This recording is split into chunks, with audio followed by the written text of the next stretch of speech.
This isn't a story about a glass slipper. It's about what happens when a billionaire prince tries to crush a girl in a waitress uniform under his heel, only to find out she's wearing steel-toed boots. At the most lavish charity ball of the year, a spoiled heir made a $10,000 bet designed to humiliate a server. He never imagined she would accept. And he certainly never imagined he was about to be destroyed by a ghost from the world he thought he owned.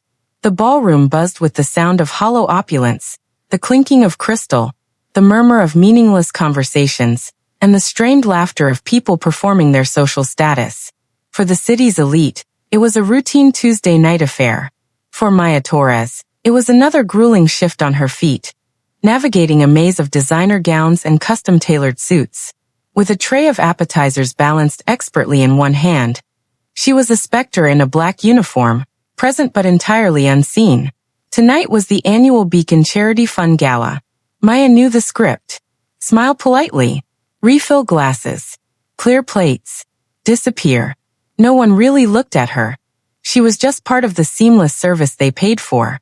Even a sympathetic nod from her supervisor, Ms. Evelyn, couldn't erase the feeling of being background noise.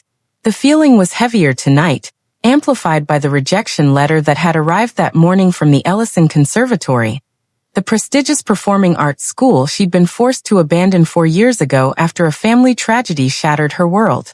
Her life changed course near Table 12, the domain of Carter Vanderbilt, heir to the Vanderbilt global fortune.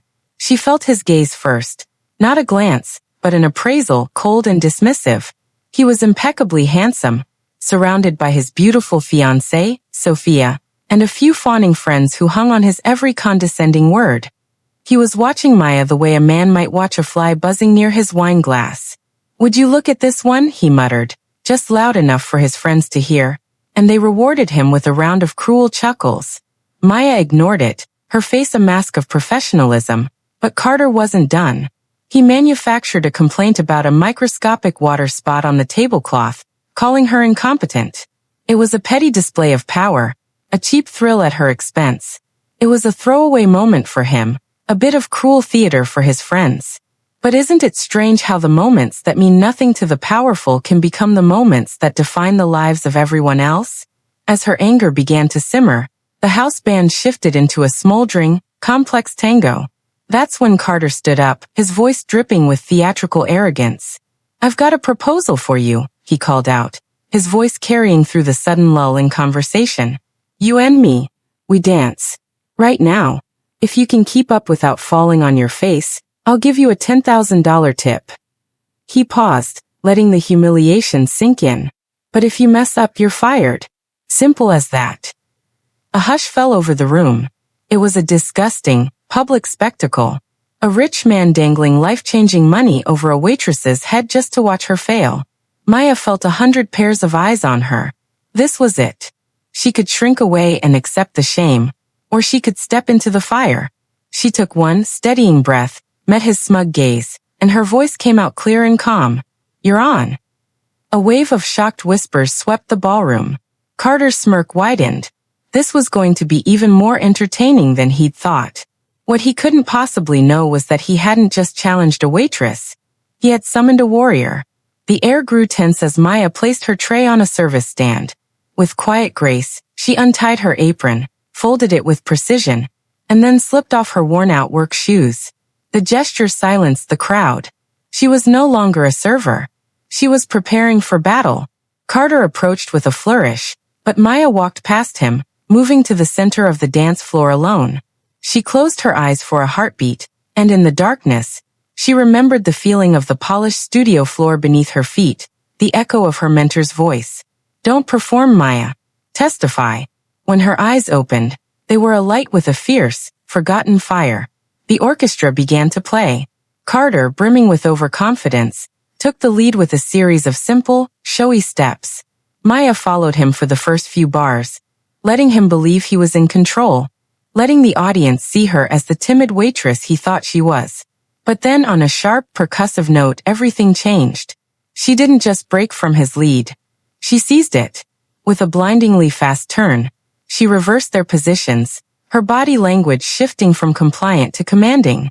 Carter stumbled for a fraction of a second, his perfect composure cracking. His arrogant smile flickered and died. In that instant, Maya Torres vanished, and the dancer she used to be was resurrected. Her feet flew across the floor, telling a story of defiance, of grief, of a spirit that had been bent but never broken. Carter was now desperately trying to follow her, his movements stiff and reactive, completely lost in the intricate, passionate narrative she was weaving. The crowd was utterly captivated. This was no longer a cruel joke. It was a masterpiece unfolding before their eyes. With an audacious leg wrap, she drew a collective gasp from the room. Carter was frozen, a deer in the headlights, a prop in her performance. A reporter in the crowd, Ben Carter, was firing his camera shutter so fast it sounded like a machine gun.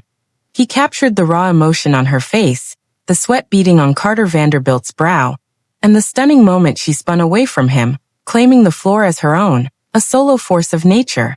As the final, dramatic chord of the tango hung in the air, Maya struck a final pose, proud, breathless, and victorious. Carter was left standing awkwardly in the middle of the floor, exposed and humiliated. For a long moment, there was absolute silence. Then the room didn't just applaud, it erupted. It was a tidal wave of sound, a roar of approval for the barefoot girl who had turned an act of cruelty into a moment of transcendent art. Carter, however, saw none of it. His face flushed with fury, he pulled a wad of cash from his jacket and threw it on the ground at her feet.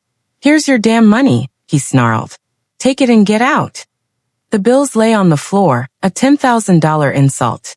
It was enough to solve so many of her problems, to ease so much of her family's burden. Maya looked from the money to his face, and her voice, though quiet, was filled with steel. "You still don't get it," she said. "My dignity was never for sale." She turned her back on him and the cash, collected her apron and shoes, and walked out of the ballroom, leaving behind a shattered billionaire and a story that was about to catch fire. By morning, Ben Carter's article, complete with his breathtaking photos, had gone viral. The headline was electric: "The Vanderbilt Bet. How a waitress turned a billionaire's cruelty into her coronation." Social media exploded. Maya was an overnight icon. A GoFundMe started by a supporter to give the dancer the tip she deserves blew past its $10,000 goal, reaching over $100,000 in less than a day. While Maya was celebrated, the Vanderbilt name was being dragged through the mud. The charity publicly disavowed Carter. Vanderbilt Global's stock began to slide. His fiancée, Sophia, called off the engagement. The man who had everything was watching it all burn down. The next day, a call came from an assistant to Arthur Vance, the most revered director on Broadway. Mr. Vance had been at the gala and wanted to meet with her. Standing in the hallowed space of Vance's private rehearsal studio, Maya felt a nervous tremor. "That performance," Vance said, his eyes studying her with an unnerving intensity. "I know that training. The discipline, the fire. The Ellison Conservatory." Maya was stunned. I went there," she admitted. "But I had to leave." "I know," Vance said softly. "I looked into it. You were their star pupil. Then you were gone. What happened?" Facing him, the walls Maya had built around her past crumbled. She told him everything. About her father's small business, about the life-altering contract that Vanderbilt Global had abruptly canceled, bankrupting her family and triggering her father's stroke. She explained how the mountain of medical debt had forced her to give up her scholarship and her dream. A dark, painful irony hung in the air. The same family name that had pushed her into the shadows was the one that had inadvertently just pushed her back into the light. "I am workshopping a new show," Vance said, his voice now filled with a new energy. "It's about a woman reclaiming her voice through her art after the world tried to silence her. I've been searching for my lead for months." He looked directly at her. "The search is over. The part is yours, Maya. If you want it." Tears welled in Maya's eyes. It wasn't just a role. It was a resurrection. "I want it," she whispered. Weeks later, after a pathetic, non-apology press conference by Carter only made things worse, Maya knew she had one more move to make. Justice isn't always loud. Sometimes, it's just the quiet, steady act of telling a truth that has been buried for too long, and watching an empire of lies crumble under its weight. She called Ben Carter. The follow-up article was a bombshell, detailing the predatory business practices that had ruined her family. It was no longer a story about a dance. It was a story about a dynasty built on the wreckage of smaller lives. Federal investigations were launched. The Vanderbilt empire began to crack.